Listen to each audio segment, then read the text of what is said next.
Hello students, how are you? I hope you all are good.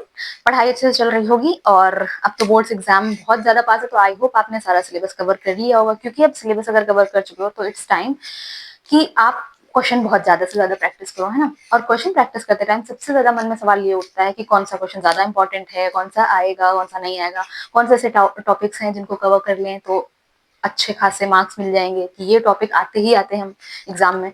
अगर ऐसी problem हो रही है तो I have a solution for you. चलो आज हम लोग स्टार्ट करने वाले हैं इंपॉर्टेंट क्वेश्चंस हर चैप्टर के। हर एक दिन हम हर चैप्टर का इंपॉर्टेंट क्वेश्चन देखेंगे कि इस चैप्टर से कौन से इंपॉर्टेंट क्वेश्चंस हैं जो आप कर लो तो ये आएंगे ही आएंगे, चाहे वो मैथ्स में हो चाहे साइंस में हो। ठीक है, तो देखो चैप्टर्स तो आपने कंप्लीट कर लिए हैं, आपको कॉन्सेप्ट भी पता है, एनसीईआरटी के क्वेश्चंस भी लगा लिए होंगे। पर अपार्ट फ्रॉम एनसीईआरटी या फिर प्रीवियस ईयर सब लगा लिए होंगे, बट कौन से ऐसे क्वेश्चन है जो आते ही आते हैं। हो सकता है कि ऐसा हो आप ये वीडियो लास्ट मिनट पे देख रहे हो, एग्जाम में जाने से ही पहले देख रहे हो, या ऐसा कुछ है कि आप ज्यादा पढ़ नहीं पाए हो किसी भी इमरजेंसी के कारण, तो ये वीडियो अगर आप देख ले रहे हो तो ये ऐसा है कि इसमें मैंने वो सारे क्वेश्चन कवर किए हैं जो पूछे ही जाते हैं, या उसको ही घुमा फिरा के ऐसा आगे पीछे करके कुछ पूछा होगा जिस जो आप आंसर दे लोगे। ठीक है, तो आज हम कवर करने वाले हैं metals and non metal chapter के इंपॉर्टेंट क्वेश्चंस जो एग्जाम में पूछे ही जाते हैं। जो चीजें जितने भी क्वेश्चंस मैं आज कवर कराऊंगी उसमें चाहे डायरेक्ट वही क्वेश्चन पूछा हो या इनडायरेक्ट वे में क्वेश्चन पूछा हो, या हो सकता है क्वेश्चन में 2-3 पार्ट हो तो अलग अलग पार्ट्स में वो हो, तो ये सारा यही सब पूछते हैं कॉमन क्वेश्चन। ठीक, तो चलो स्टार्ट करते हैं। देखो पहला क्वेश्चन ये है, explain what happens when zinc react with copper sulphate. तो सबसे पहले मेटल एंड नॉन मेटल, अगर आपने नहीं पहले बात अगर अभी तक मेटल नॉन मेटल नहीं पढ़ा है तो मैंने मेटल नॉन मेटल पे लेक्चर बना रखा है, एक प्लेलिस्ट है, आप जाकर उसको देखो, पहले समझ आएगा। और अगर पढ़ रखा है तो चलो स्टार्ट करते हैं, डायरेक्टली आपको समझ आ जाएगा। ठीक, तो देखो अगर आपको देखना है कि zinc react with copper sulphate, zinc copper sulphate से रिएक्ट करेगा तो क्या होगा। तो सबसे पहले आपके दिमाग में ये क्वेश्चन आना चाहिए कि अगर ये क्वेश्चन आया है कि क्या होगा, तो पहले मेरे को देखना है क्या जिंक कॉपर सल्फेट से रिएक्ट करेगा भी। पहले आपको ये देखना जरूरी है ना, क्योंकि ऐसे क्वेश्चन एग्जामिनर तभी पूछता है जब उसको फंसाना होता है। दैट मीन्स कि ये क्वेश्चन किस चीज पे बेस्ड है, रिएक्टिविटी सीरीज पे बेस्ड है। तो पहले आप रिएक्टिविटी सीरीज लिख लो। सबसे पहले आप ये ध्यान रखना एग्जाम करते टाइम जो जो चीजें आपको ऐसे रटी हैं आपने, आप उनको जाके पीछे आंसर कॉपी में आप लिख लेना पेंसिल से, जैसे रिएक्टिविटी सीरीज। तो चलो पहले रिएक्टिविटी सीरीज लिख लेते हैं।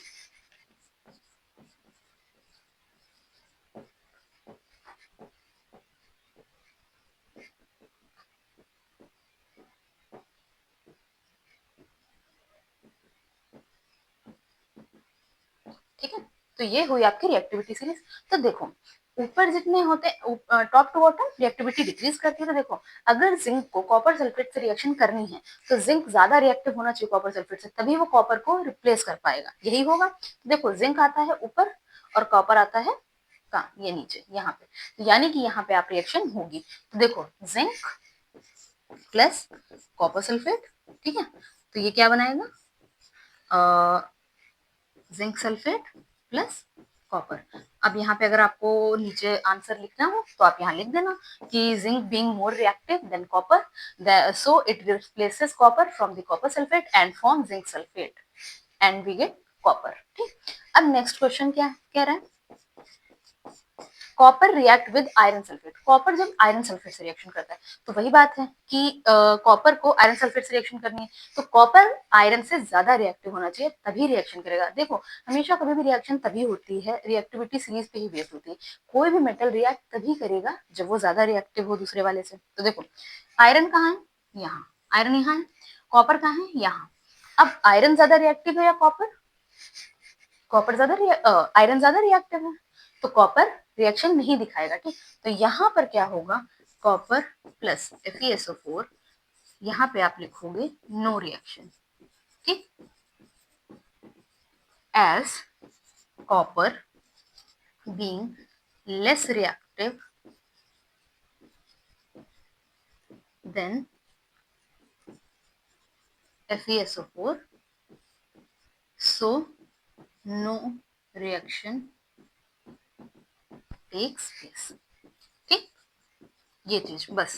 और ये क्वेश्चन 3 नंबर में आता है। ठीक है, इतना अगर आपको रिएक्टिविटी सीरीज का कॉन्सेप्ट पता है तो आप तुरंत लगा लेते हो, और ये क्वेश्चन 3 नंबर में आता है और बहुत इंपॉर्टेंट है, लगभग बार पूछा जाता है, एग्जामिनर का फेवरेट। ठीक, इसको नोट कर लो, फिर हम नेक्स्ट क्वेश्चन देखते हैं।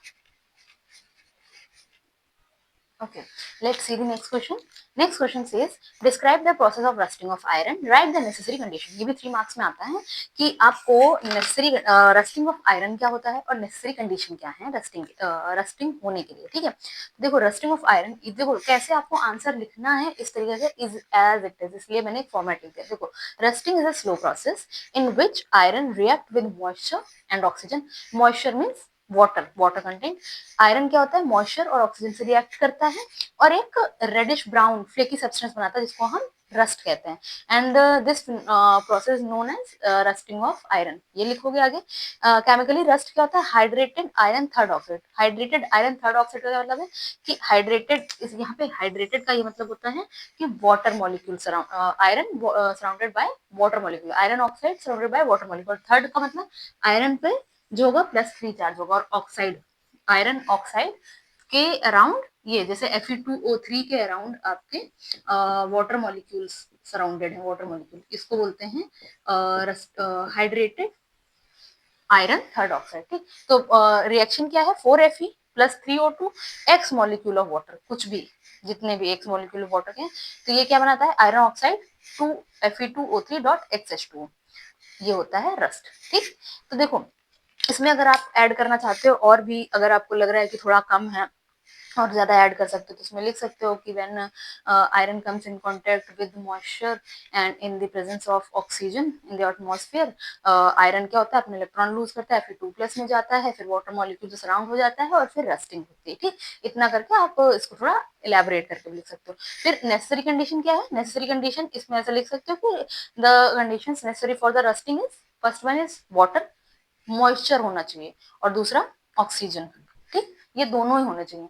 आगे ये भी लिख सकते हो कि अगर इन दोनों में से कोई भी चीज एक नहीं है, या फिर ऑक्सीजन नहीं है या मॉइस्चर नहीं है, वाटर नहीं है, तो रस्टिंग नहीं होगी, ठीक। और यहाँ पे अगर एक पार्ट और भी आता है कि रस्टिंग को प्रिवेंट कैसे कर सकते हैं, तो हम पेंट लगा देते थे। जैसे आप देखना कि आयरन के जो भी चीजें बनी होती है आयरन को, उसमें हम पेंट कर देते हैं टू प्रिवेंट रस्टिंग। तो ये चीज पूरा कंप्लीट आंसर होगा, ठीक है। इसको नोट कर लो, नेक्स्ट देखते हैं।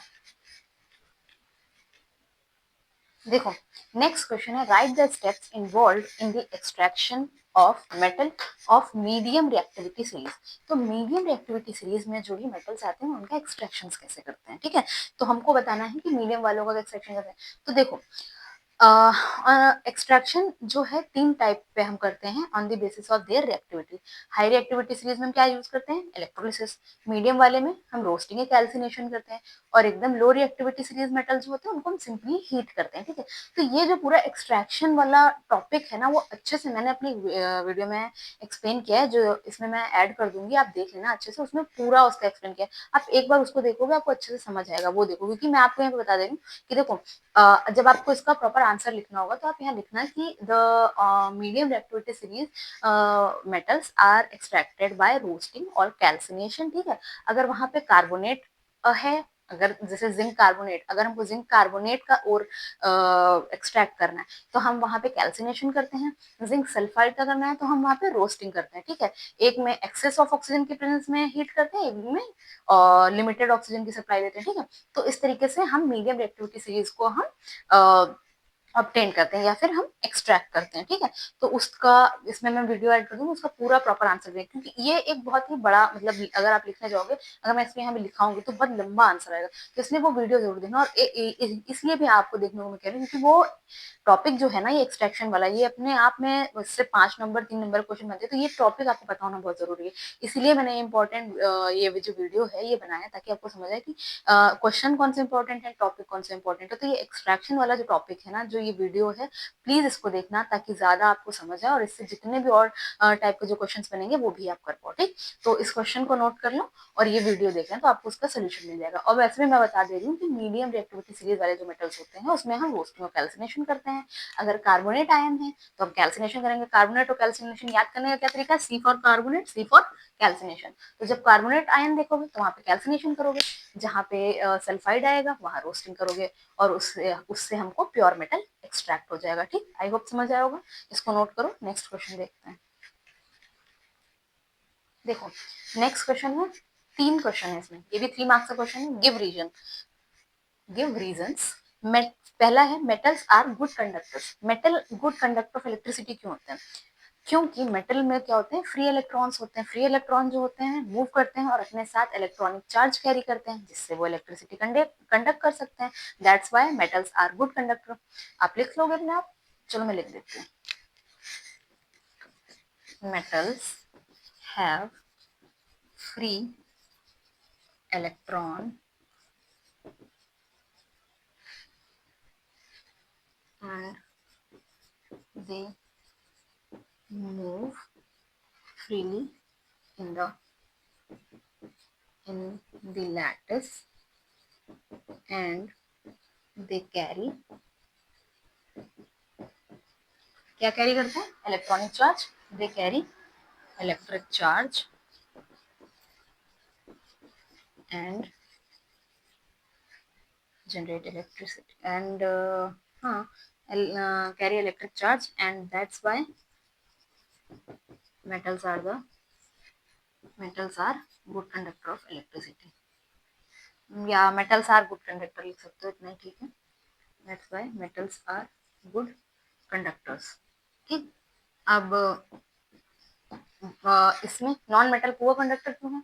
वही अपोजिट आंसर। नॉन मेटल में इलेक्ट्रॉन्स फ्री नहीं होते हैं। नॉन मेटल जब इलेक्ट्रॉन फ्री नहीं है तो इलेक्ट्रिसिटी या के फ्लो होने के लिए या गुड कंडक्टर होने के लिए इलेक्ट्रॉन का फ्री होना जरूरी है, ताकि वो मूव कर सके, क्योंकि फ्लो ऑफ इलेक्ट्रॉन से ही तो इलेक्ट्रिसिटी जनरेट होती है। तो अगर इलेक्ट्रॉन्स का फ्लो नहीं हो पाएगा तो इलेक्ट्रिसिटी नहीं जनरेट होगी, तो वो गुड कंडक्टर नहीं होगा। इसीलिए नॉन मेटल्स जो होते हैं गुड कंडक्टर नहीं होते हैं। क्यों? क्योंकि they are not free to move. ठीक। That's why non-metals are poor conductor. Next question says, ionic compound conduct electricity in molten state. Ionic compound होते हैं molten state में इलेक्ट्रिसिटी क्यों कंडक्ट करते हैं? देखो, आयनिक कंपाउंड जो होते हैं जब वो सॉलिड स्टेट में होते हैं तो उनके इलेक्ट्रॉन्स अपनी जगह बंधे होते हैं, ठीक है, रिजिड होते हैं, तो वो मूव नहीं कर सकते। जैसे ही वो मोल्टन स्टेट में आते हैं या एक्वा स्टेट में आते हैं तो उनके इलेक्ट्रॉन फ्री हो जाते हैं, फ्रीली मूव कर सकते हैं इधर उधर। ठीक। और जिसके कारण ये मोल्टन स्टेट में इलेक्ट्रिसिटी कंडक्ट करता है। ठीक। आई होप समझ आया होगा इतना चीज। इसको लिख लोगे या मैं लिखाऊं? चलो लिख देती हूँ। थर्ड, सेकंड वाला तो इसी का अपोजिट है, तो सेकंड वाला तो आप लिख लोगे ना, तो उसके लिए मैं थर्ड लिखा रही हूँ। In solid state ions are fixed in a position, but when but in molten state ions become free। ठीक है, आयंस क्या हो जाते हैं? फ्री हो जाते हैं। ठीक।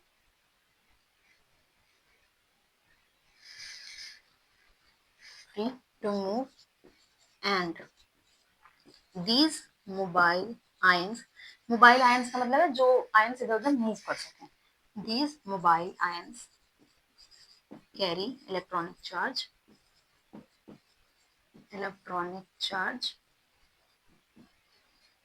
and conduct electricity in molten state। conduct electricity in molten state। समझ आया? बस इतना। और ये तीनों आंसर एक एक मार्क्स के हैं। तीनों आंसर आपको लिखोगे 3 मार्क पक्के, और तीनों बहुत इजी आंसर्स हैं। ये अगर कुछ क्वेश्चन हैं जिनको देखो ये घूम फिर के ऐसे आते ही हैं, तो देखना आपके लिए बहुत बेनिफिट वाला होगा। ठीक। चलो इसको नोट कर लो, नेक्स्ट देखते हैं। देखो नेक्स्ट क्वेश्चन है, what are amphoteric oxide, give two example with reaction. Amphoteric oxide का तो देखो जहां भी एम्फोटेरिक टर्म आए वहां ये ध्यान रखना कि ऐसे एलिमेंट के बारे में, ऐसे एलिमेंट के बारे में बात करें, ऐसा सब्सटेंस या ऐसा मेटल जो एसिड और बेस दोनों से रिएक्ट करता होगा। ठीक है, जैसे मेटल क्या होते हैं, बेसिक होते हैं नेचर में। ठीक।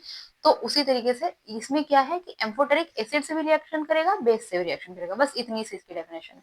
एग्जांपल क्या है, जैसे Al2O3 ZnO रिएक्शन लिखनी है तो देखो ZnO की रिएक्शन आप जब HCl से कराओगे ZnCl2 देखने को मिलेगा।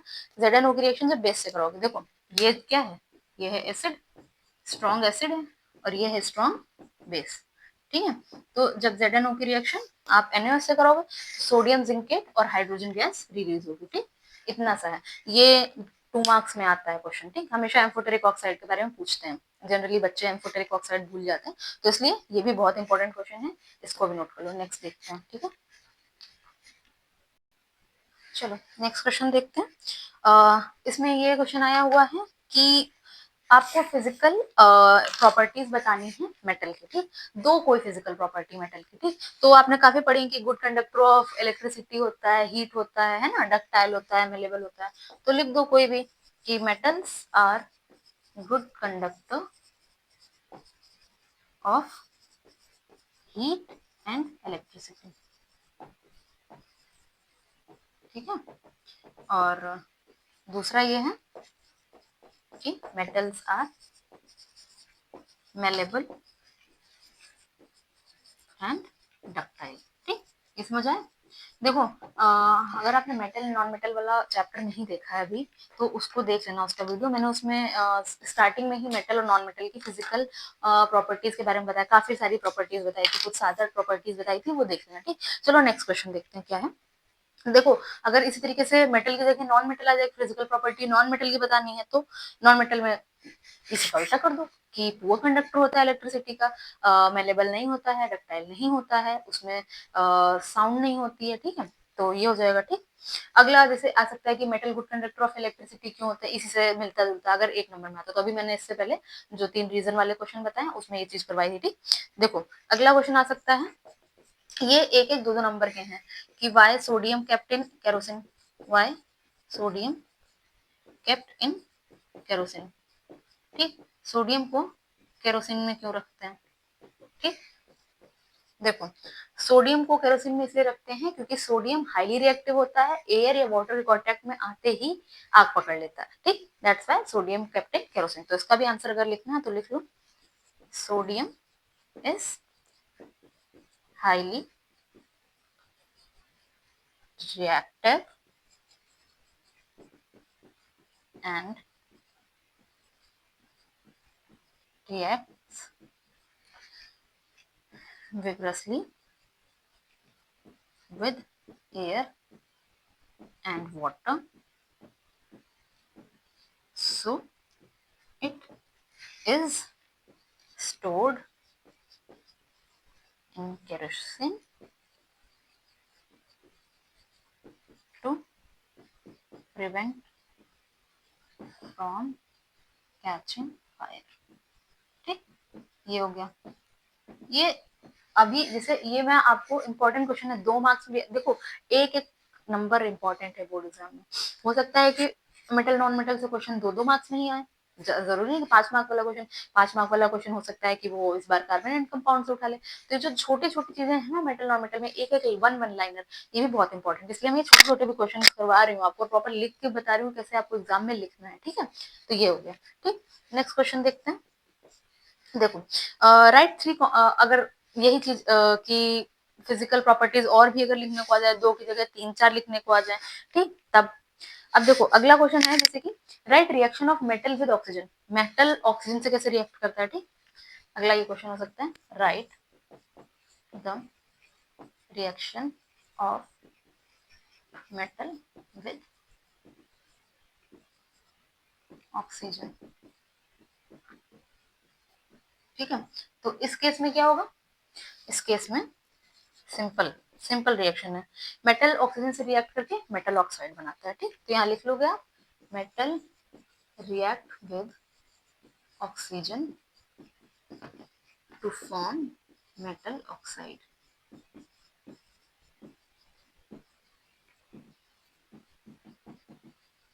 ठीक, और एग्जांपल जैसे किसी का भी, जैसे मैग्नीशियम का ले लो example, magnesium plus oxygen gives MgO, magnesium oxide. यहाँ 2 लगा लो, यहाँ भी 2 लगा लो। ठीक, ये हो गया, इसको नोट करो, आगे देखते हैं क्वेश्चंस। तो आपको ये समझ आओगे। तो देखो ये कुछ क्वेश्चंस थे जो इसी तरह से आते हैं घुमा फिरा के, मतलब यही कुछ टॉपिक, यही कुछ क्वेश्चन जो घुमा फिरा के पूछे जाते हैं। मैं यही नहीं कह रही कि एग्जैक्टली यही क्वेश्चन आएगा, बट कॉन्सेप्ट यही होगा। टॉपिक यही होगा, ठीक। तो देखो जैसे अब मैं ओवरऑल अगर आपको सम अप करके बताऊं कि मेटल एंड नॉन मेटल में इंपॉर्टेंट क्या है। एक्सट्रैक्शन बहुत इंपॉर्टेंट है, आपको पता होना चाहिए एक्सट्रैक्शन किस बेसिस पे होता है, पहली चीज। दूसरी चीज, तीन टाइप का एक्सट्रैक्शन आपको देखने को मिलेगा।